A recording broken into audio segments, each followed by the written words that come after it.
cette exposition de Poliakoff marque le 20e anniversaire de la galerie que mon père a fondée en 1993 et qui a, tout au long de son parcours consacré aux grands peintres de l'école de Paris, particulièrement montré les œuvres importantes de Serge Poliakoff. C'est cette période des années 50 où la France et Paris étaient encore le centre de la création artistique et du marché de l'art. Le grand coloriste de l'école de Paris, avec Estève probablement, c'est Poliakoff. Au même moment que nous organisons notre propre exposition, le musée d'art moderne de la ville de Paris consacre une rétrospective à son travail et on s'est mis à travailler autour de ce nouveau projet monographique puisque la dernière exposition que la galerie a organisée autour du travail de Poliakoff date de 2008. Donc on s'est mis à travailler, ça fait maintenant je crois bientôt 5 ans.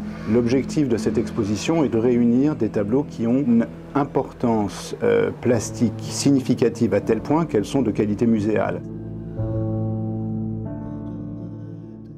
Poliakoff, disons à partir de la fin des années 40 et jusqu'à la fin de sa vie, il est mort en 1969, a exploré un vocabulaire qui n'existait pas avant lui, mais dans une approche chromatique qui n'appartient qu'à lui, dans une approche formelle qui ne ressemble à personne d'autre, avec une approche de la matière et de la texture qu'il a inventée et qu'il a poursuivie, de ces formes organiques qui, encore une fois, n'appartiennent qu'à lui. En parlant de l'abstraction de Poliakoff, on lui demandait s'il lui arrivait de s'inspirer de la nature. Et Poliakoff avait, je crois, cette réflexion qui détermine un petit peu le personnage et son humour. Il disait « ce n'est pas moi qui m'inspire de la nature, mais c'est la nature qui finit toujours par ressembler à mon travail ».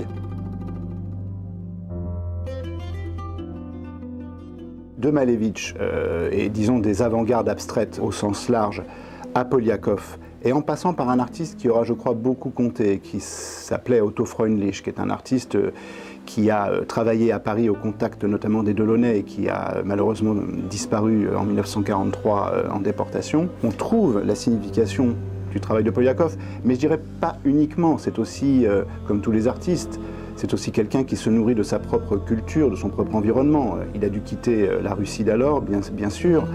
Il a fait un grand périple à travers l'Europe et il s'est inspiré, j'imagine, de ce qu'il a pu voir, y compris en Turquie. On ne peut pas ne pas penser, par exemple, à ce que Poliakoff aura vu dans les églises et notamment l'art des icônes qui, je crois, a eu une importance assez significative sur ce qui deviendra plus tard son travail. Il n'y a pas de création contemporaine s'il n'y a pas des grandes avant-gardes par le passé.